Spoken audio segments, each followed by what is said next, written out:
স্ত্রী এবং 2 মেয়েকে নিয়ে সুখের সংসার ছিল কেবল অপারেটর জর্জ কুট্টির। কিন্তু এক আইজির ছেলে জর্জের মেয়ের গোপন ভিডিও ধারণ করে ব্ল্যাকমেল করলে সেটাকে কেন্দ্র করে দুর্ঘটনাবশত ছেলেটা খুন হয়ে যায়।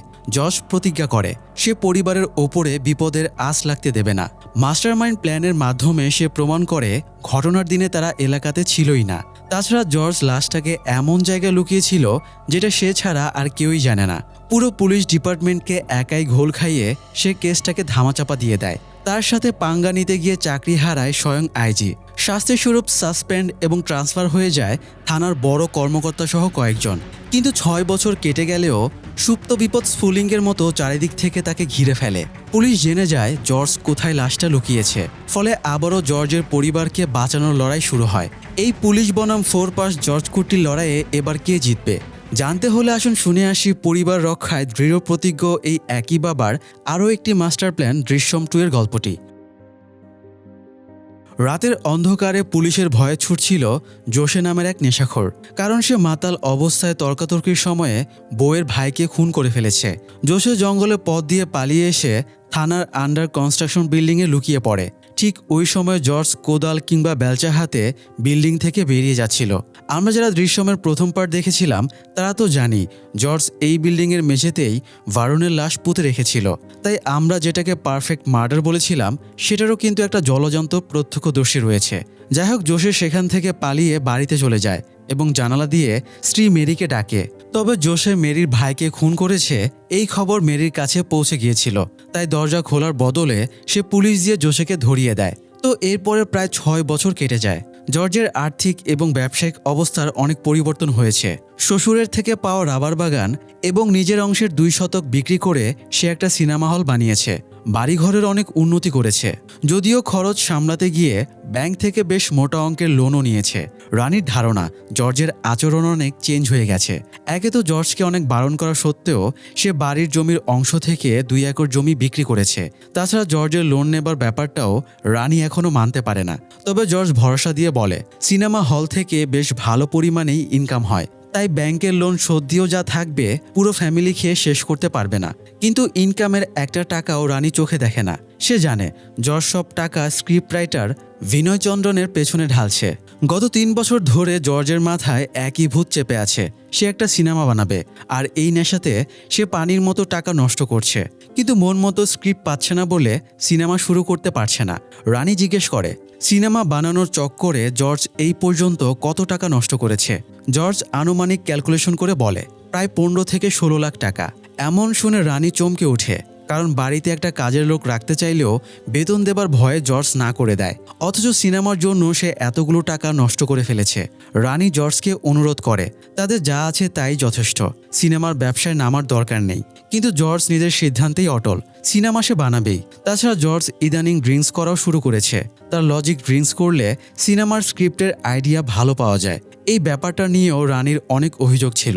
তো দুজনে এই সমস্ত ব্যাপারে তর্কাতর্কি করছিল। এই সময় পাশের বাড়ি থেকে ঝগড়ার এবং মারধরের আওয়াজ শুনতে পায়। জর্জ তার 5 একরের ভেতরে 2 একর জমি বিক্রি করেছে। সেই জমি কিনে নিয়েছে এক ইয়াং দম্পতি, সাবু এবং সারিথা। সাবু বিভিন্ন দালালি করে বেড়ায়, আর সারিথা মেথরের কাজ করে। চরিত্রের সাবু একেবারে পার মাতাল। নেশার টাকার জন্য সারিথাকে অনেক মারধর করে। রানী জর্জকে এগিয়ে গিয়ে সাবুকে সামলাতে বলে, তবে সাবুকে জর্জ একদমই দেখতে পারে না। তবুও রানীর কথা এসে সাবুর বাড়িতে গিয়ে দেখে সাবু সারিথাকে মারধর করছে। জর্জ সাবুকে ধাক্কা দিয়ে সরিয়ে বলে মদ খেতে চাইলে সে নিজে ইনকাম করে খাক। সাবুর তো হিতাহিত জ্ঞান ছিল না, তাই সেও জর্জকে উল্টাপাল্টা কথা শুনিয়ে দেয়। আমি জানি তুমি একটা ছেলেকে খুন করেছ, তাও তোমাকে আমি ভয় পাই না, তুমি আমাদের মাঝে নাক গলাতে আসবে না। এরকম আরও অনেক কুৎসিত কথাও সে বলতে থাকে। সাবু জর্জের জমি কিনেছে বলে অনেক গর্ব দেখাতে থাকে। তাই জর্জের মান বাঁচাতে সারিতা কিছু টাকা সাবুর মুখে ছুঁড়ে মেরে বলে যা মদ খা, মদ খেয়ে মর। নির্লজ্জ সাবু টাকাগুলো মাটি থেকে কুড়িয়ে নিয়ে চলে যায়। জর্জ সারিতাকে পুলিশে কমপ্লেন করার পরামর্শ দেয়। এরপরে জর্জের অফিসের সময় হয়ে যাওয়ায় সে চলে যায়। রানী সারিতার কাছে সান্ত্বনা দেবার জন্য থেকে যায়। অফিসে যাবার পথে জর্জ বড় মেয়ে আঞ্জুকে বাস স্ট্যান্ড পর্যন্ত ড্রপ করে দেয়। জর্জের আর আগে সেই ট্যাটামেটা গাড়ি নেই, এখন সে একটা ব্র্যান্ড নিউ গাড়ি ইউজ করে। তবে মিতব্যয়ী স্বভাব তার যায়নি। অফিসে যাবার সময়ে সে 2 কাঁদি কলা সুলাইমানের হোটেলে নিয়ে গিয়ে বিক্রি করে দেয়। আজকে জর্জ অফিসে সিসি ক্যামেরা লাগিয়েছে, যাতে যুগের সাথে সে তাল মিলিয়ে চলতে পারে। তবে জর্জকে মানুষ এখনও অন্য নজরে দেখে। সেই খুনের ঘটনার পরে 6 বছর কেটে গেলেও আঞ্জু আর ভারুনের ব্যাপারটা নিয়ে মানুষের মুখে নানান গুঞ্জন ছড়িয়ে আছে। জর্জ বা তার ফ্যামিলিকে কেউ দেখলেই অতীতের ঘটনা নিয়ে কানাঘুষা শুরু হয়ে যায়। যদিও কে কি বলছে জর্জ সবই বুঝতে পারে, তবে সে কারোর সাথে ঝামেলা না বাড়িয়ে নিজের মতো করেই চলাফেরা করে। তো জর্জ অফিসে বসে সিসিটিভি ক্যামেরা মনিটরিং করছিল। এই সময় বাইরে ভারুনের বাবা মিস্টার প্রভাকর জর্জের সাথে দেখা করতে আসে। আর যাই হোক, প্রভাকর মানুষটা খুব ভালো। সে ভারুনের পরিণতির জন্য নিজেদেরকেই দায়ী করে, কারণ ভারুনকে তারা সঠিক শিক্ষা দিতে পারেনি। যদিও ভারুনের কেসের ঝামেলায় তার মা গীতার চাকরি চলে যাওয়ার পরে প্রভাকর গীতাকে নিয়ে আমেরিকায় চলে গিয়েছিল। তবে প্রতি বছর এই সময়ে ভারুনের অন্তিম সৎকারের জন্য তারা দেশে আসে। তারা কখনো ভারুনের লাশটা খুঁজে পায়নি, কারণ সেটার একমাত্র হদিস জর্জ জানে। ফলে ভারুনের অন্তিম সৎকারও ঠিকভাবে হচ্ছিল না, কারণ সৎকারের জন্য শরীরের অংশ প্রয়োজন। এক জ্যোতিষী প্রভাকরকে বলেছে ভারুনের আত্মা এখনও মুক্তি পায়নি, ওর দেহাবশেষ দিয়ে সৎকার করলে তবেই ওর আত্মা মুক্তি পাবে। তাই প্রভাকর অনুনয় বিনয় করে জর্জকে অনুরোধ করে যাতে সে ভারুনের বডিটা কোথায় লুকিয়েছে সেটা জানায়। যদিও এতদিনে কঙ্কাল ছাড়া কিছুই অবশিষ্ট নেই। প্রভাকর ভরসা দেয় এই ব্যাপারে সে ছাড়া দ্বিতীয় আর কেউ জানবে না। কিন্তু এই কঙ্কালের সাথেই জর্জের ফ্যামিলির সেফটি জড়িত। তাই সে প্রভাকরের কাছে ক্ষমা চেয়ে বলে তার পক্ষে ভারুনের বডি ট্রেস দেওয়া সম্ভব না, কারণ তার কাছে ফ্যামিলির গুরুত্ব সবার আগে। যাই হোক, অফিস শেষে জর্জ স্ক্রিপ্ট রাইটার বিনয় চন্দ্রনের সাথে দেখা করতে যায়। বিনয় চন্দ্রন যে কয়টা ক্লাইম্যাক্স লিখেছে একটাও জর্জের পছন্দ হয় না। যদিও জর্জ 3 বছর ধরে একই জিনিস নিয়ে ক্যাচাল করছে, তবুও বিনয় চন্দ্রন তার ওপরে একটু বিরক্ত হয় না, কারণ জর্জ যেসব আইডিয়া শেয়ার করে সেগুলো অনেক বেশি জীবন্ত। দৃশ্যায়ন করলে মনে হবে এই সিনেমা জীবনের চেয়েও বড়। তো জর্জ বিনয় চন্দ্রনকে আগের ক্লাইম্যাক্সটা বাদ দিতে বলে এবং জানায় সে নতুন আইডিয়া ভেবে এসে বিনয় চন্দ্রনকে জানাবে। তখন যেন বিনয় চন্দ্রন স্ক্রিপ্টে সেটা অ্যাড করে। ফিরে এসে জর্জ তার নতুন এক বন্ধু রাজনের সাথে গাড়িতে বসে ড্রিঙ্ক করছিল।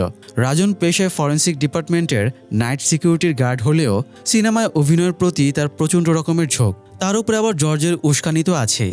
রাজন অপেক্ষা করে আছে কবে জর্জের সিনেমার স্ক্রিপ্ট রেডি হবে, কবে সিনেমা বানানো হবে, আর কবে সে ওই সিনেমায় অভিনয় করবে। কারণ এই আশাতেই সে প্রায় 2-2.5 বছর কাটিয়ে দিয়েছে। জর্জ যেহেতু বিনয় চন্দ্রনের সাথে বিভিন্ন আইডিয়া শেয়ার করছে এবং স্ক্রিপ্টে এত সময় নিচ্ছে, তাই বিনয় চন্দ্রন বেইমানি করে অন্য কারো কাছে স্ক্রিপ্ট বিক্রি করে দেবে কিনা এই ব্যাপারে রাজনের সন্দেহ ছিল। তবে জর্জ জানায় সে এটা আগেই ভেবেছে।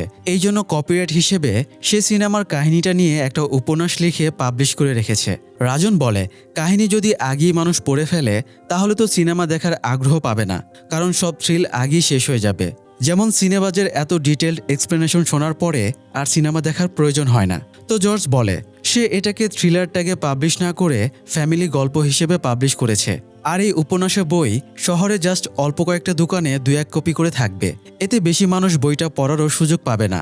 আবার কপিরাইটের চক্করে কেউ তাদের কাহিনী চুরি করতেও পারবে না। জর্জের অ্যাডভান্স প্ল্যানিং দেখে রাজন তাকে স্যালুট না করে পারে না। এদিকে জর্জ যেহেতু বাড়িতে ছিল না, আবার সাবুও বাড়িতে ছিল না, তাই সারিথা রানীর সাথে ঘুমাতে আসে। দুজনে বেশ জমিয়ে গল্প করছিল। রানী সারিথাকে শোনায় আগে জর্জ কেবল অফিসে বেশি সময় কাটাতো, তবে এখন জর্জ তাদের ছেড়ে খুব বেশি দূরে থাকে না। সারিথা জিজ্ঞেস করে সেই দুর্ঘটনার পরে জর্জের এমন পরিবর্তন এসেছে কিনা। রানী সারিথাকে আঞ্জুর বিয়ের জন্য ছেলে দেখতে বলেছিল। সারিথা জানায় সে একটা ছেলে দেখেছিল, কিন্তু ছেলের পরিবার খোঁজখবর নিতে এসে আঞ্জুর নামে উল্টাপাল্টা কথা শুনে বিয়ে ভেঙে দিয়েছে। সারিথা ইতস্তত করে বলে আঞ্জু এবং ভারুনকে নিয়ে শহরে অনেক গুজব ছড়িয়ে আছে। আঞ্জু আর ভারুনের ভেতরে অবৈধ সম্পর্ক ছিল। জর্জ ওদেরকে আপত্তিকর অবস্থায় দেখে ফেলেছিল, তাই রাগ করে ভারুনকে মেরে ফেলেছে। ভারুন একদম নির্দোষ ছিল, আঞ্জুই নাকি ওকে ডেকে এনেছিল। কথাগুলো রানী নিতে পারে না, সেও মুখ ফসকে বলে ফেলে আঞ্জুর কোনো দোষ নেই, ওই ছেলেটাই বজ্জাত ছিল, আর এই জন্যই। এইটুকু বলেই রানী নিজেকে কন্ট্রোল করে থেমে যায়। সে কিছুক্ষণ মানুষের ওপরে নিজের ক্ষোভ ঝাড়ে এবং কাঁদতে কাঁদতে পাশ ফিরে শুয়ে পড়ে। জর্জ বাড়ি ফেরে ভোরবেলায় নাস্তার টেবিলে বসে রানী জর্জকে আবারও বলে তার এসব সিনেমা বানানোর ঝোঁক বাদ দেওয়া উচিত। এখন তাদের একমাত্র কনসার্ন হওয়া উচিত আঞ্জুর বিয়ে দেওয়ার ব্যাপারে। তবে আঞ্জু জানায় সে আরও পড়াশোনা করতে চায়, পড়াশোনা শেষ করে চাকরি করবে, এরপরে সে বিয়ের কথা ভাববে। জর্জও মেয়েকে সমর্থন দিয়ে রানীকে বিয়ের কথা মাথা থেকে ঝেড়ে ফেলতে বলে। খাওয়া শেষ হলে আবারও রানী জর্জকে আঞ্জুর বিয়ের ব্যাপারে বলে। সেই সাথে এটাও বলে বাইরের মানুষ আঞ্জুর ব্যাপারে কিসব নোংরা কথাবার্তা বলে, সেগুলো তার কানে এসেছে। এটা শুনে জর্জ থমকে যায়। সে পরিবারকে মানুষের কুৎসা থেকে দূরে রাখার চেষ্টা করে, তবুও রানী এসব শুনেছে বলে সে অবাক হয়। এদিকে 6 বছর সাজা খাটার পরে জোসে জেল থেকে ছাড়া পায়। জেল থেকে বেরিয়ে সে সুলাইমানের স্টলে নাস্তা করতে যায়। এই সময় সেখানে কয়েকজন অটোওয়ালা জর্জের কেসটা নিয়েই আলোচনা করছিল। 6 বছর ধরে পুলিশ জর্জের বিরুদ্ধে সামান্যতম প্রমাণও পায়নি, তাই ঘোষণা দিয়েছে 2 এবং 3 আগস্ট রাতে কেউ যদি জর্জকে দেখে থাকে এবং প্রমাণ দিতে পারে তাহলে তাকে মোটা অঙ্কের পুরস্কার দেওয়া হবে। তাদের কথাবার্তা আবছা আবছা জোসের কানে আসে। আর এটাই সবচেয়ে ডেঞ্জারাস ব্যাপার, কারণ পুরো দুনিয়ায় একমাত্র জোসেই সেই রাতে জর্জকে দেখেছিল। বলা যায় সেই একমাত্র প্রত্যক্ষদর্শী সাক্ষী। তো জোসে বাড়ি ফিরে গেলে স্ত্রী মেরি তাকে বাড়িতে ঢুকতে না দিয়ে তাড়িয়ে দেয়। তাই জোসে আবারও সুলাইমানের হোটেলে এসে তাকে একটা চাকরি ম্যানেজ করে দেবার জন্য রিকোয়েস্ট করে। সুলাইমান ভরসা দিয়ে বলে জর্জ নতুন সিনেমা হল খুলেছে, হয়তো সেখানে কাজের লোক লাগবে, তাই সে জর্জের সাথে জোসের চাকরির ব্যাপারে কথা বলে দেখবে। অন্যদিকে পুলিশের কাছে সাবু এবং সারিথার ব্যাপারে ইনফরমেশন আসে। Circle inspector Philip Mathew constable অ্যান্টনিকে দুজনের ডিটেলস দিয়ে খোঁজ নিতে বলে। বিশেষ করে ওরা জর্জের বাড়ির পাশে থাকে, তাই এই ব্যাপারে এক্সট্রা নজর দিতে বলে। তাই পুলিশ খোঁজ খবর নিতে এবং নারী নির্যাতনের অভিযোগে সাবুর বাড়িতে চলে আসে। বাড়ির আঙিনায় পুলিশের গাড়ি দেখে আঞ্জু খুবই ঘাবড়ে যায়। সে এখনও অতীতের ট্রমা থেকে বের হতে পারেনি। তবে জর্জ চায় আঞ্জু স্ট্রং হোক, তাই পুলিশ আসলে সে আঞ্জুকে দরজাটা খুলতে বলে। আঞ্জু এবং রানী দুজনেই ঘাবড়ে যায়, তবুও জর্জ কড়াভাবে বলে। পুলিশ কলিং বেল চাপলে আঞ্জু একা গিয়ে দরজা খুলবে, তো ভয়ে অস্থির হয়ে আঞ্জু দরজা খুলতে যায়। একটু পরে আঞ্জু ফিরে এসে বলে পুলিশ তার মাকে খুঁজছে। তো তারা বাইরে গেলে পুলিশ জানায় পাশের বাড়ির সারিথা তার স্বামীর বিরুদ্ধে অভিযোগ করেছে, তাই সে তদন্ত করতে এসেছে। জর্জদের কাছে পুলিশ ঘটনার সত্যতা যাচাই করতে এসেছিল। এরপরে পুলিশ সাবুকে সতর্ক করে দেয় এবং থানায় এসে সার্কেল ইন্সপেক্টরের সাথে দেখা করে যেতে বলে চলে যায়। তখনকার মতো আঞ্জু নিজেকে সামলেই নেয়, কিন্তু রাতে সে কল্পনায় আইজি গীতাকে দেখতে পায়। গীতা ফোর্স নিয়ে জানালার ওপাশে দাঁড়িয়েছিল, আঞ্জুকে খুনের জন্য দোষারোপ করছিল। মূলত মানসিক ট্রমা থেকে আঞ্জুর এগুলো হতো, আর এমনটা হলেই তার খিঁচুনি শুরু হতো। মানে বলা যায় তার মেগির ব্যারাম হয়েছে। তাই জর্জ আঞ্জুর মাথার কাছে একটা অ্যালার্ম সেট করে রেখেছে। আজকেও আঞ্জুর সেম সিচুয়েশন হলে সে কোনো রকমে একটা তারে টান দিতেই অ্যালার্ম বেজে ওঠে। জর্জ এবং রানীর সাথে সাথে ছুটে এসে আঞ্জুকে সামলে নেয়। পরের দিন তারা আঞ্জুকে তার সাইকিয়াট্রিস্টের কাছে নিয়ে যায়। সাইকিয়াট্রিস্ট জানায় গতকাল পুলিশ দেখার পরে হয়তো আঞ্জু আবার ট্রমাটাইজ হয়ে গিয়েছিল, তাই এমন সমস্যা হয়েছে।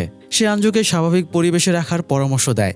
আঞ্জুর সমস্যা তখনই ঠিক হবে যখন সে মেন্টালি নিজেকে স্ট্রং করে তুলতে পারবে। যাই হোক, জর্জ আঞ্জুকে ভালো রাখার জন্য স্বাভাবিক পরিবেশ দেবার চেষ্টা করে। কয়েকদিন পরে জর্জ স্ত্রী এবং মেয়েদের নিয়ে প্যাট্রোস নামের এক মৃত্যু পথযাত্রী লোকের সাথে দেখা করতে যায়। যদিও লোকটা তাদের কোনো আত্মীয় না, তবে জর্জ প্যাট্রোসের ফ্যামিলিকে অনেক হেল্প করেছে। ইভেন নিজের টাকা খরচ করে জর্জ প্যাট্রোসের মেয়েকে পড়াশোনা করিয়েছে। তাই মৃত্যুর আগেও প্যাট্রোস জর্জের কাছে কৃতজ্ঞতা স্বীকার করতে ভোলে না। বাবার এত মহানুভবতা দেখে আঞ্জুর বুকটা গর্বে ভরে যায়। অবশ্য জর্জের মতো কিপটা লোক অন্যের জন্য এত টাকা কেন খরচ করলো সেটাও কিন্তু ভাবনার ব্যাপার।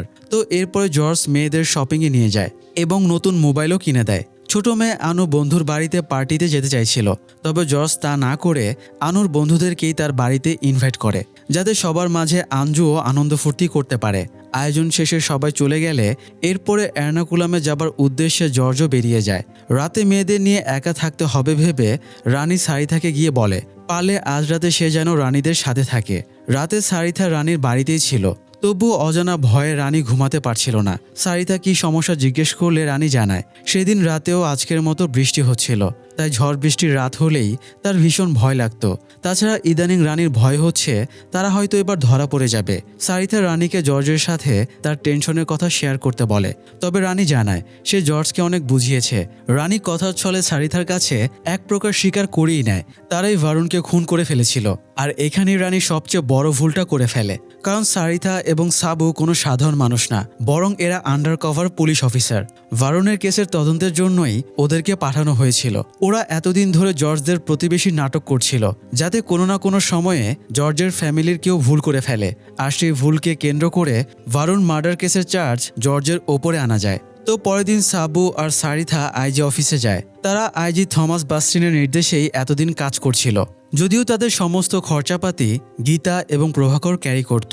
তো আইজি সার্কেল ইন্সপেক্টর ফিলিপ ম্যাথিউকে ডেকে এনেছিল।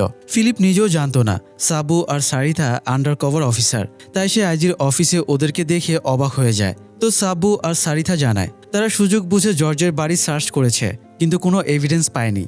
আবার তারা বাড়িতেও ভারুনের কেসের ব্যাপারে কোনো রকম আলোচনা করতো না, কারণ জর্জ তাদের কড়াভাবে নিষেধ করে রেখেছিল। তবে কালকে কথার সোর্সে রানী সারিতার কাছে স্বীকার করে নিয়েছে জর্জ তাদের না বলে লাশ অন্য জায়গায় সরিয়ে নিয়েছে। এই স্পষ্ট স্বীকারোক্তির পরে পুলিশের কাছে এখন স্ট্রং ব্রেকথ্রু রয়েছে। এছাড়া সারিথা কথাটা রেকর্ড করে রেখেছে, তাই এটাকে এভিডেন্স হিসেবেও ইউজ করতে পারবে।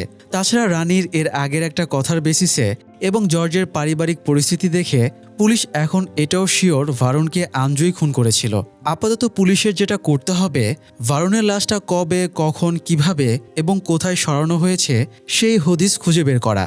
তো আইজি থমাস এবার ব্রিফিং করে।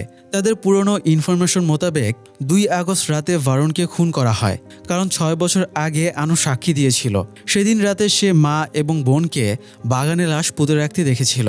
নেক্সট ইনফরমেশন অনুযায়ী জর্জ পরের দিন সকালে বাড়ি ফেরে এবং ঘটনা জানতে পারে, তাই সে পরিস্থিতি কন্ট্রোলে নেবার জন্য ভারুনের গাড়ি নিয়ে গিয়ে পুকুরে ফেলে দেয়। এরপরে থদ্দপূজা শহরে গিয়ে রেস্টুরেন্ট, হোটেল, থিয়েটারের রিসিট সংগ্রহ করে ফিরতি বাসে বাড়ি ফিরে আসে। এরপরে সে গার্ডেন থেকে লাশ তুলে কোথায় সরাবে সেই চিন্তাভাবনা করতে করতে কিছু না হলেও রাত 12টা বেজে গিয়েছিল। লাশ তুলে গাড়িতে উঠাতে আরও 1 ঘন্টা সময় লাগার কথা, সেক্ষেত্রে তখন আনুমানিক রাত 1টা বাজার কথা। লাশ পুনরায় দাফন করে নিশ্চয়ই সে ভোর 4:30টার ভেতরেই বাড়ি ফিরে এসেছে, তা না হলে মানুষ তাকে দেখে ফেলার চান্স থাকবে। তাছাড়া ওই দিন ভোর 5:45 বাস ধরে তারা থদ্দপূজা হাতে রওনা দিয়েছিল, তাই গোছগাছ করে রেডি হওয়ার টাইম হিসেব করলে তার 4:30টার ভেতরেই বাড়ি ফেরার কথা। তাই ক্যালকুলেশন মোতাবেক 4 আগস্ট রাত 1টা থেকে 4:30টার ভেতরে জর্জ ক্রাইমটা করেছে। এখন তারা যদি ধরে নেয় লাশ লুকাতে ঘন্টা দেড়েক সময় লেগেছে, তাহলে এই 3.5 ঘন্টার ভেতরে 1.5 ঘন্টা বাদ দিলে বাকি থাকে 2 ঘন্টা। সুতরাং যাওয়া আসা 1 ঘন্টা করে হিসেব করলে জর্জ যেখানে লাশটা লুকিয়েছে সেটার রেঞ্জ 1 ঘন্টার ভেতরেই হবে। 1 ঘন্টাতে বেশি হলে 50 কিলোমিটার যাওয়া যায়, তাই জর্জের লাশ লুকানোর স্পট তার বাড়ি থেকে 50 কিলোমিটার রেঞ্জেই হবে। যদিও আইজি থমাসের এই হাইপোথিসিস 100% অ্যাকুরেট না, তবুও আপাতত এটাকে ফ্রন্টে রেখে সে ফিলিপকে তদন্তের নির্দেশ দেয়। পাশাপাশি সাবু আর সারিথাকে বলে জর্জ এ সময় ফিল্ম বানানো নিয়ে বেশি ব্যস্ত আছে, তাই ওরা যেন জর্জের ফ্যামিলির বাকি মেম্বারদের ব্রেইন ওয়াশ করে আরও ইনফরমেশন বের করে। তো পুলিশ আবারও ফুলদমে তদন্ত শুরু করে। তারা পত্রিকার এজেন্ট এবং দুধওয়ালাদের আগে জিজ্ঞাসাবাদ করে, কারণ ভোরবেলা এরাই প্রথমে রাস্তায় বের হয়। এছাড়া গোপনে তারা জর্জের প্রতিবেশীদেরকেও পুনরায় জিজ্ঞাসাবাদ করে। আগেরবার সবাই জর্জের পক্ষে ছিল, তারা বিক্ষোভ করে তদন্ত বন্ধ করে দিয়েছিল। তবে জর্জের ক্রমাগত ব্যবসায়িক উন্নতি দেখে এখন সবাই তাকে ঈর্ষা করে, তাই জর্জের প্রতি আর কারোরই সেন্টিমেন্ট নেই। তো পুলিশ একটা ইনফরমেশন পায় 3 আগস্ট রাতে জর্জের বাড়ির কাছে একটা ক্লাবে বার্ষিক পূর্তিতে প্রোগ্রাম হচ্ছিল। সেখানে প্রায় রাত 12টা পর্যন্ত প্রোগ্রাম চলে। ওই প্রোগ্রামে প্রায় 60 জন লোক গিয়েছিল। যেহেতু ওরা অনেক লেট করে বাড়ি ফিরেছিল, তাই পুলিশ ওদের প্রত্যেককে জিজ্ঞাসাবাদ করে। শেষ পর্যন্ত জর্জের এক প্রতিবেশী রমেশের কাছে জানা যায় সে ভোর 4টার দিকে জর্জকে গাড়ি নিয়ে বাড়িতে ঢুকতে দেখেছিল। ওই রাতে প্রোগ্রাম দেখে আসার পরে তার ছেলের শ্বাসকষ্ট শুরু হয়েছিল, তাই ডাক্তারকে ফোন করে সে জানালা দিয়ে বাইরে তাকাতেই জর্জকে গাড়িতে দেখতে পায়। পুলিশ রমেশকে জিজ্ঞেস করে সে আগেরবার স্বীকারোক্তি দেয়নি কেন। রমেশ জানায় সে চাকরির সুবাদে বাইরে থাকতো, সপ্তাহে 1 দিনই শুধু বাড়ি আসতো। এই জন্যই মূলত পুলিশ সেবার রমেশের স্বীকারোক্তি নিতে পারেনি, না হলে কেসটা হয়তো অন্যদিকে ঘুরে যেত। জর্জ যে রোড দিয়ে বাড়িতে ঢুকেছিল পুলিশ খোঁজ নেয় ওই রোডে কি আছে। তারা 2টো লিড পায়। এই রোডটা জর্জের কেবল অফিসে যাওয়ার শর্টকাট পথ ছিল, আর এই রোডে একটা রাবার বাগান আছে। পুলিশে প্রথমে সন্দেহ করে জর্জ রাবার বাগানে লাশ পুঁতেছিল কিনা, কিন্তু রাবার বাগানের গাছগুলো 15 বছরের পুরনো। তাছাড়া 6 বছর আগে ওখানে নিয়মিত রাবার আহরণ করা হতো, তাই রাবার বাগানে গর্ত খুঁড়ে লাশ পুঁতলে ধরা পড়ে যাওয়ার হাই চান্স থাকতো। সারিতার ভাষ্যমতে জর্জের শতভাগ কনফিডেন্স আছে সে যেখানে লাশ লুকিয়েছে সেটা কেউই খুঁজে পাবে না। তাই এসআই ফিলিপ ধারণা করে জর্জ এমন জায়গায় লাশটা লুকাবে যেটার কথা কেউ ভাবতেও পারবে না। তাদের এলাকায় এরকম একটা জায়গা হলো সেন্ট জোসেফ চার্চের কবরস্থান। একে তো জায়গাটা জর্জের বাড়ির কাছে, তাছাড়া রাতের বেলায় ওখানে কেউই যায় না।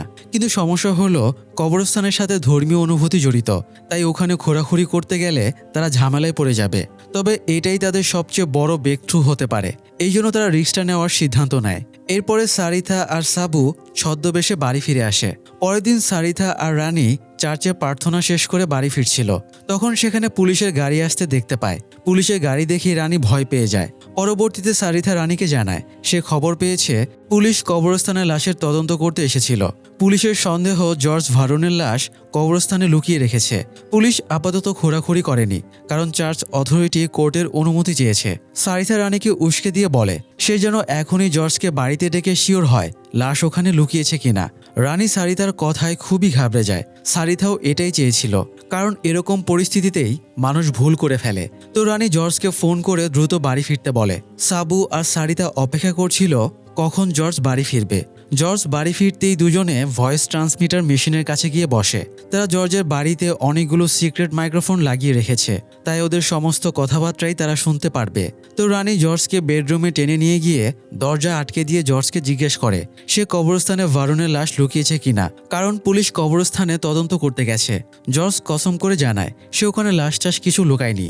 জর্জ এই ব্যাপারে কথা বলতে বারণ করে, তবুও নাছোড়বান্দা রানী জানতে চায় জর্জ কোথায় লাশ লুকিয়েছে।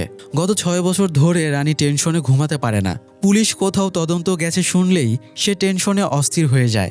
এই ট্রমা থেকে বাঁচার জন্য সে লাশ লুকানোর জায়গাটা কোথায় জানতে চাইছিল। জর্জ তবুও বলতে না চাইলে রানী তাকে ইমোশনালি অ্যাটাক করে বলে তোমার কি মনে হয় আমাকে জায়গাটার কথা বললে আমি মানুষের সামনে বলে বেড়াবো? আমি কি নিজের মেয়ের খারাপ চাই নাকি? ঠিক আছে, তাও যদি আমাকে বিশ্বাস করতে না পারো তাহলে থাক, বলার দরকার নেই। কথাগুলো বলে রানী চলে যাচ্ছিল, তখন জর্জ তাকে ডাক দেয়।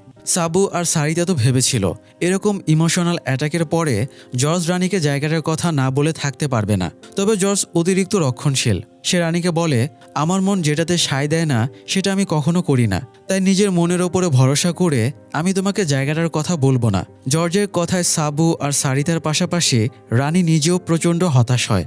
এদিকে জোসে কাজের সন্ধানে অন্য শহরে চলে যাচ্ছিল। বাসের জন্য অপেক্ষা করতে সে সুলাইমানের স্টলে চা খেতে ঢোকে। এ সময় অটোওয়ালারা জর্জের কেসের ব্যাপারে আলোচনা করছিল। পুলিশ নাকি জিজ্ঞাসাবাদ করে বেড়াচ্ছে কেউ যদি 2013 সালের আগস্টের 3 এবং 4 তারিখে জর্জকে দেখে থাকে তাহলে প্রমাণ দিতে পারলে তাকে 25 লক্ষ টাকা পুরস্কার দেওয়া হবে।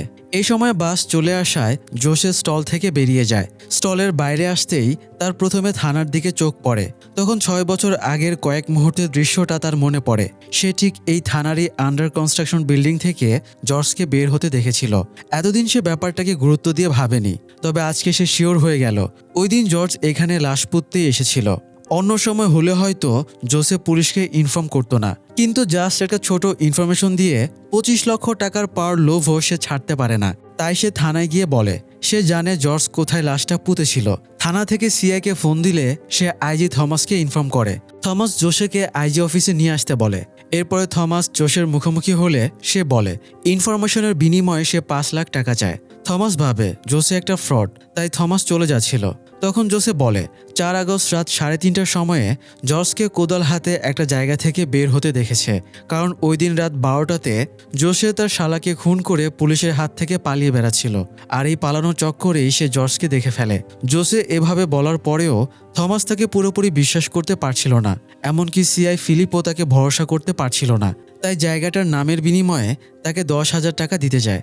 জোসে বলে এর চেয়ে তার জর্জের কাছে যাওয়াটাই বেটার ছিল, তাকে ব্ল্যাকমেল করে এর চেয়ে বেশি টাকা হাতিয়ে নিতে পারত। জোসের কথা শুনে ফিলিপে তাকে মারতে যাবে, তবে থমাস তাকে থামিয়ে দেয়। জোসের এতটা কনফিডেন্স দেখে সেও এবার তাকে বিশ্বাস করতে শুরু করে, কিন্তু ফান্ড থেকে তো আর এত টাকা দেওয়া সম্ভব না। তাছাড়া তারা অফিসিয়ালি কেসটা এখনও হ্যান্ডেল করছে না। এই জন্য থমাস গীতা এবং প্রভাকরকে খবর দিয়ে ডেকে আনে। তাদের পক্ষ থেকে জোসেকে 5 লাখ টাকা দেওয়া হলে সে জানিয়ে দেয় সে জর্জকে ওই দিন থানার কনস্ট্রাকশন বিল্ডিং থেকে বের হতে দেখেছিল। জোসের কথা শুনে সবাই একদম আকাশ থেকে পড়ে। থমাস এবার বুঝতে পারে জর্জ কেন এতটা কনফিডেন্স ছিল যে লাশটা কেউই খুঁজে পাবে না। কিন্তু থানার মেঝেতে ঘোরাঘুরি করতে হলে ওপর মহলের পারমিশন লাগবে, তাই আইজি থমাস এবং গীতা ডিজিপির কাছে পারমিশন চাইতে যায়। তবে এই কেসের কারণে অলরেডি পুলিশের রেপুটেশন অনেক খারাপ হয়ে গেছে, তাই একজন ক্রিমিনালের তথ্যের ভিত্তিতে ডিজিপি এই রিস্কটা নিতে চাইছিল না। তবে থমাস অনেকটা জোর দিয়েই বলে জোসে যা বলেছে সত্যি, লাশ ওখানেই পোতা হয়েছিল। গীতা এবং থমাসের চাপাচাপিতে ডিজিপি তাদের থানায় খোঁড়ার অনুমতি দিয়ে দেয়, তবে শর্ত দেয় খোঁড়ার সময় অ্যাটলিস্ট একজন ডিসিপি লেভেলের কাউকে এবং একজন নির্বাহী ম্যাজিস্ট্রেটকে উপস্থিত রাখতে হবে। পাশাপাশি সতর্ক করা হয় মিডিয়া যেন এই ব্যাপারে কোনো ইনফরমেশন না পায়, আর উল্টাপাল্টা কিছু হলে এই দায়ভার থমাসকে নেওয়া লাগবে বলে সতর্ক করে দেয়। তো দিনকে দিন থানায় খোঁড়াখুড়ির কাজ শুরু হয়। পুলিশ এতটাই গার্ড দিচ্ছিল যাতে ভেতরে কেউ যেতে না পারে, আবার কোনো লেবারও যেন বাইরে আসতে না পারে।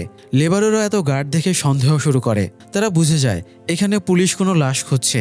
থানার পেছনের দিকে প্রস্রাব করতে গিয়ে তারা নিজেদের ভেতরে এই নিয়ে আলোচনা করছিল। পেছনের দেয়ালের ঠিক ওপাশেই কয়েকজন অটোওয়ালা বসে ড্রিঙ্ক করছিল। তারা লেবারদের কথাবার্তা সব শুনতে পায় এবং বুঝে যায় জর্জ থানার ভেতরে লাশ লুকিয়েছে। এই সন্দেহে পুলিশ থানার ভেতরে খোঁড়াখুড়ি করছে। অল্পক্ষণই কথাটা চারিদিকে ছড়িয়ে পড়ে। এদিকে জর্জ ওই সময় বাড়িতে পরিবারের সাথে সময় কাটাচ্ছিল। জর্জ কিছুদিন আগে থিয়েটারে সিসি ক্যামেরা ইনস্টল করে রেখেছে, যাতে বাড়িতে বসেও নজর রাখা যায়। বাইরের সাইডের সিসি ক্যামেরা দিয়ে থানা পর্যন্ত স্পষ্ট দেখা যেত। কি মনে করে জর্জ ভাবে থিয়েটারে কি অবস্থা একটু দেখি তো। এই ভেবে সে লাইভ ফুটেজ অন করতেই হকচকিয়ে যায়। থানার সামনে লোকজন দেখেই সে বুঝে যায় কি ঘটছে। নিজে আতঙ্কিত হলেও বাড়ির কাউকে সে কিছুই বলে না। সে ব্যাপারটা সামলাতে দ্রুত রেডি হয়ে বাড়ি থেকে বের হচ্ছিল। এই সময় একটা ছেলে এসে তাকে থানার খবরটা দিলে বাড়ির লোকেরাও সেটা জেনে যায়। রানী জর্জকে প্রশ্ন করতেই তার এক্সপ্রেশন দেখে বোঝা যায় সে লাশটা ওখানেই লুকিয়েছে। জর্জ ওদেরকে ভরসা দিয়ে বলে কারো কোনো ক্ষতি হবে না, সে না ফেরা পর্যন্ত যেন কেউ বাড়ি থেকে বের না হয়। অন্যদিকে খোঁড়াখুড়ির এক পর্যায়ে তারা একটা কঙ্কাল পেয়ে যায়। ফরেন্সিক টিম খুব সাবধানে কঙ্কাল কালেক্ট করে বক্সে ভরে নিয়ে যায়। জর্জ সে সময় অফিসের মনিটরে সেই দৃশ্যটা দেখে হতাশ হয়ে চেয়ারে হেলান দেয়। ফরেন্সিকের রিপোর্টে জানা যায় লাশটা 14 থেকে 20 বছর বয়সী কোনো ছেলের। তার মাথার মানে খুলির পেছনের দিকে আঘাতের চিহ্ন আছে। তাই সবকিছু মিলিয়ে সবাই শিওর হয়ে যায় এটা ভারনেরই লাশ। এখন 100% কনফার্ম হওয়ার জন্য শুধু ডিএনএ টেস্টটাই বাকি আছে। এছাড়া জর্জের ফ্যামিলিকে জিজ্ঞাসাবাদের জন্য কোর্টে পিটিশন দায়ের করা হলে কোর্টও অ্যাপ্রুভ করে। জর্জের লয়ার রেনুকা পিটিশন আটকানোর চেষ্টা করলেও লাভ হয় না। যদিও পাবলিক প্রসিকিউটর 2 দিনের জিজ্ঞাসাবাদের সময় চাইলে কোর্ট শুধু 1 দিনের সময় দেয়, তাও সেটা সকাল 8টা থেকে সন্ধ্যা 6টা পর্যন্ত। তো পরের দিন জর্জের ফ্যামিলিকে আইজি অফিসে নিয়ে আসা হয়। আইজি জর্জকে অপরাধ স্বীকার করতে বললে সে এবারও আগের মতোই জানায় সে কিছু করেনি। তখন তার সামনে জোসেকে আনা হয় এবং বলা হয় জোসে তাকে 4 আগস্ট রাত 3:30টার সময়ে কোদাল কিংবা বেলচা হাতে বের হতে দেখেছিল। তবে জর্জ এবারও বলে সে কিছু করেনি। সে ওই দিন পরিবার নিয়ে থদ্য পূজা হাতে গিয়ে কি করেছিল সেই কেচ্ছা শুরু করে। রাগে গীতা তাকে মারতে শুরু করে। এরপরে জর্জকে সরিয়ে সে রানীকে জিজ্ঞাসাবাদ করে। রানীও কিছু বলতে না চাইলে এবার তারা রানীর সাথে হওয়া সারিথার কথোপকথনের রেকর্ড শোনায়। এমনকি সারিথা আর সাবুকে ওদের সামনেও আনে। এতে ওরা আরও বেশি দুর্বল হয়ে পড়ে। গীতা রানীকে ছেড়ে এবার আঞ্জুকে ধরে বলে এবং সব দোষ তার ওপরে চাপিয়ে বলে তুই আমার ছেলেকে ফাঁসিয়েছিলি, তুই ওদিন আমার ছেলেকে তোর বাড়িতে ডেকে খুন করেছিস। আঞ্জু এসব প্রমাণ নিতে না পেরে আবারও তার মৃগীর ব্যারাম শুরু হয়। জর্জ অনুরোধ করে আঞ্জুকে হাসপাতালে নিয়ে যাবার জন্য, তাই তাকে হাসপাতালে পাঠানো হয়। পরিবারকে বাঁচাতে জর্জ বলে সে পার্সোনালি আইজি থমাসের কাছে সব স্বীকার করবে। তাই তাকে নিয়ে থমাস আলাদা ইন্টারোগেশন রুমে যায়। জর্জ এবার অন্য একটা কাহিনী শোনায়। 2 আগস্ট রাতে বাড়িতে কেউ ছিল না। রানী মেয়েদের নিয়ে বাবার বাড়িতে গিয়েছিল। সে কেবল অফিস থেকে বাড়িতে ফিরে কাউকে লুকাতে দেখে। সে ভেবেছিল বাড়িতে চোর ঢুকেছে, তাই আচমকা একটা রড দিয়ে আঘাত করে।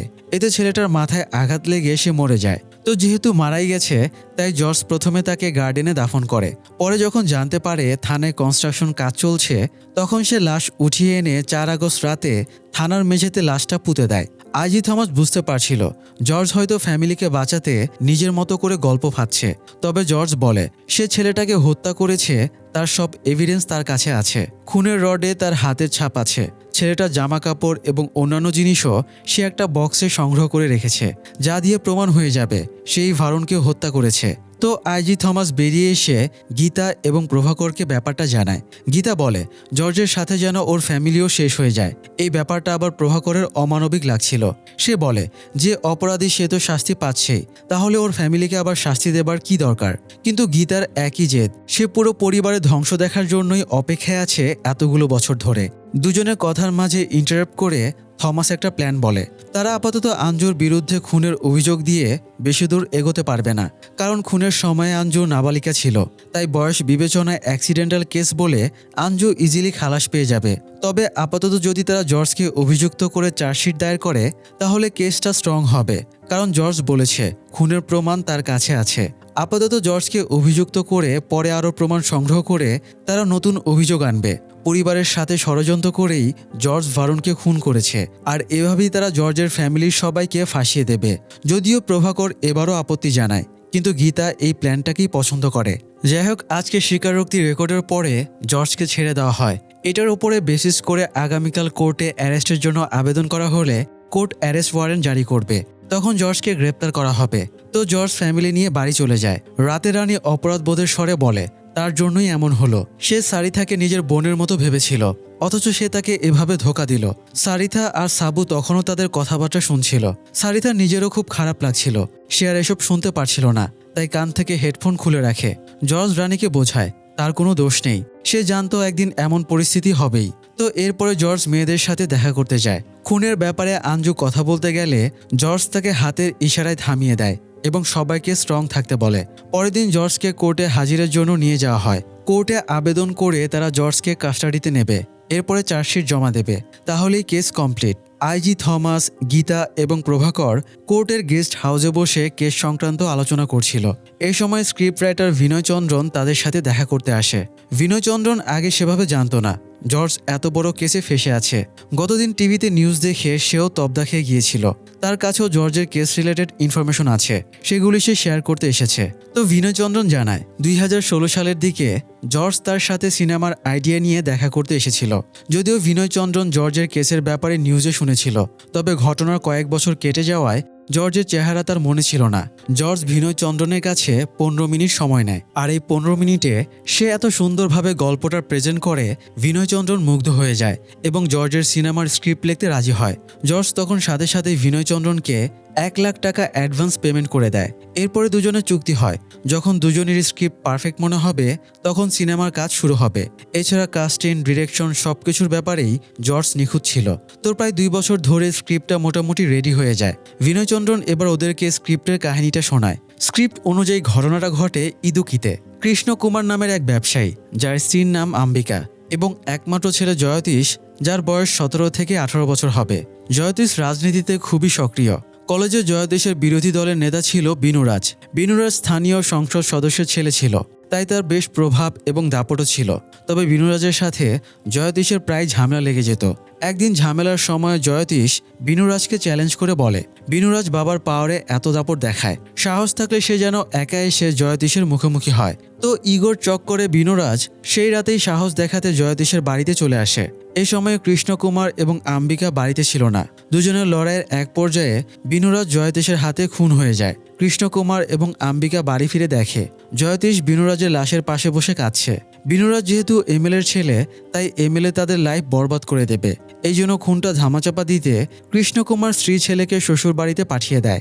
এরপরে কৃষ্ণকুমার বিনুরাজের লাশটা এমএলএর নতুন পার্টি অফিসের কনস্ট্রাকশন বিল্ডিং এর মেঝেতে পুঁতে দেয়। এই পর্যন্ত ছিল স্ক্রিপ্টের প্রথম অংশের কাহিনী। স্ক্রিপ্টের দ্বিতীয় অংশের কাহিনীতে ছিল কৃষ্ণকুমার জানতো একদিন পুলিশ এই পর্যন্ত পৌঁছে যাবে, সমস্ত প্রমাণ একত্রিত করে তাদের গ্রেপ্তার করবে। তাই পুলিশের আতঙ্কে ফ্যামিলিটা কিভাবে জীবন কাটায় এই নিয়ে লেখা হয়েছিল স্ক্রিপ্টের দ্বিতীয় ভাগ। আর তৃতীয় ভাগে লেখা হয়েছিল পুলিশ পার্টি অফিস থেকে বিনুরাজের লাশ উদ্ধার করে। কৃষ্ণকুমার নিজে দোষ স্বীকার করে আত্মসমর্পণ করে। মানে এই স্ক্রিপ্টের ঘটনাটা জর্জের কেসের সাথে একদমই মিলে যাচ্ছে। কাহিনী শোনার পরে আইজি থমাস এবং প্রভাকর বলে তাহলে জর্জ নিজের লাইফ হিস্ট্রির ওপরেই সিনেমা বানাতে যাচ্ছিল। সে আগে থেকে প্রেডিক্ট করে রেখেছিল সে কিভাবে ধরা পড়বে, সেই অনুযায়ী স্ক্রিপ্ট লিখিয়েছিল। কিন্তু গীতার মনের প্রশ্ন থেকে যায় 2 বছরে যেহেতু স্ক্রিপ্ট রেডি হয়ে গিয়েছিল, তাহলে জর্জ এতদিনও সিনেমা বানায়নি কেন? বিনয়চন্দ্রন জানায় জর্জ ক্লাইম্যাক্স নিয়ে সন্তুষ্ট ছিল না, তাই সিনেমা বানায়নি। তাছাড়া জর্জ সিনেমার ব্যাপারে খুব সাবধানীও ছিল। তার স্ক্রিপ্ট যাতে চুরি না হয়ে যায় এই জন্য সে 6 মাস আগে এই কাহিনী নিয়ে একটা বই পাবলিশ করে রেখেছে, যাতে তারা কপিরাইট ক্লেম করতে পারে। সে বইটা আবার জর্জ নিজের নামে পাবলিশ না করে বিনয়চন্দ্রনের নামে পাবলিশ করেছিল। এরপর থেকে গত 6 মাস ধরে তারা ক্লাইম্যাক্স নিয়ে আলোচনা করছিল। বিনয়চন্দ্রন 2-1টা ক্লাইম্যাক্সের বর্ণনা দিতেই যাচ্ছিল। তার আগে আইজি থমাসের কাছে সিআইএর ফোন আসে এবং জানায় কোর্টে একটা ঝামেলা হয়েছে। আসলে কোর্টে ওই সময়ে লাইভ ক্লাইম্যাক্স চলছিল, মানে জর্জকে কাঠগড়ায় নিয়ে কেসের ট্রায়াল চলছিল। জর্জের লয়ার রেনুকা জাজকে বলে জর্জকে পুলিশ কাস্টাডিতে নিয়ে জোর করে খুনের স্বীকারোক্তি নিয়েছে। জাজ জর্জকে এই ব্যাপারে জিজ্ঞেস করলে জর্জও জানায় তার কাছ থেকে জোর করে স্বীকারোক্তি নেওয়া হয়েছে। তো এতে প্রথমেই কেস জর্জের পক্ষে চলে আসে। এরপর রেনুকা আসল ধামাকা দেখায়। রেনুকা দৃশ্যম নামে একটা বই বের করে আদালতে দেখিয়ে বলে পুলিশ জর্জের কাছ থেকে যে স্বীকারোক্তি নিয়েছে সেই কাহিনী অলরেডি 6 মাস আগে এই বইতে পাবলিশড হয়ে আছে। এটা মূলত সেই বইটা যেটা জর্জ বিনয়চন্দ্রনের নামে পাবলিশ করে রেখেছিল, অর্থাৎ এটা তার প্রি প্ল্যান ছিল। তো রেনুকার ভাষ্য মতে পুলিশ দৃশ্যম বইয়ের কাহিনী নকল করে জর্জকে এই কেসে ফাঁসাতে চেয়েছে। এই জন্য গীতার পরামর্শে পুলিশ থানার ভেতরেই কঙ্কাল পাওয়ার নাটক সাজিয়েছে। থানা এমন একটা জায়গা যেখানে শুধুমাত্র পুলিশেরই কন্ট্রোল আছে, তাই ওখানে তারা কি নাটক সাজাচ্ছে তা বাইরের কেউই জানতে পারবে না। রেনুকা যখন নিজের এক্সপ্লেনেশন দিচ্ছিল তখন পাবলিক প্রসিকিউটর সেটার বিরোধিতা করছিল। তাদের তর্কাতর্কি জমে ওঠার আগেই জাজের হাতে কঙ্কালের ডিএনএ টেস্টের রিপোর্ট আসে।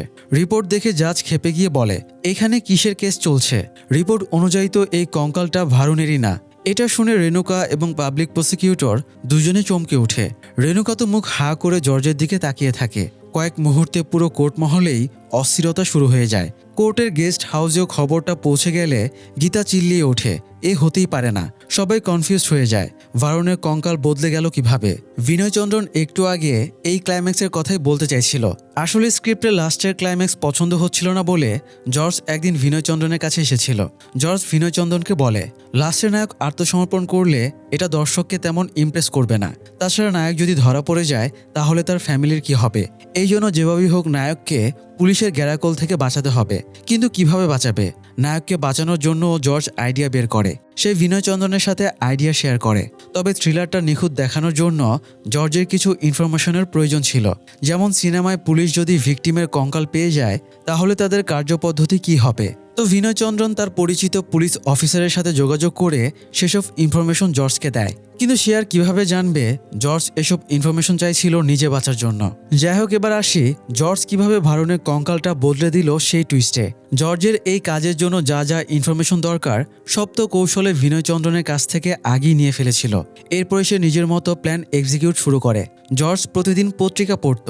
এটা জানতো যে ভারুনের বয়সী মাথায় আঘাত পেয়ে কেউ মরে গেছে কিনা। অবশেষে সে একজনের খোঁজ পায় যে সেম ভাবে মারা গেছে। এরপরে সে ওই ছেলেটার ফিউনারেলে যায়। ছেলেটাকে যখন দাফন করা হচ্ছিল তখন তার গোরখোদক প্যাট্রোসের সাথে দেখা হয়। তারা আগে থেকে পূর্ব পরিচিত ছিল না, তবুও জর্জ প্যাট্রোসের সাথে ভালো ব্যবহার করে মদ টদ খাইয়ে তাকে বন্ধু বানিয়ে নেয়। প্যাট্রোসের অনেক আর্থিক সংকট চলছিল, তাই জর্জ তাকে টাকা পয়সা দিয়ে অনেক হেল্প করে।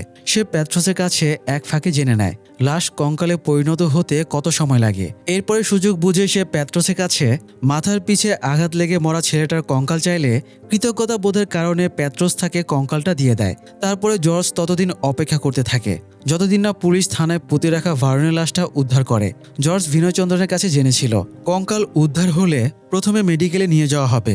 সেখানে ফরেন্সিক টেস্ট করে কঙ্কালের বয়স, লিঙ্গ, মৃত্যুর কারণ ইত্যাদি জানা যাবে। আর এই কাজগুলো শুধুমাত্র দিনের বেলাতেই করা হয়। রাতে কঙ্কাল স্টোরেজ রুমে রেখে দেওয়া হয়।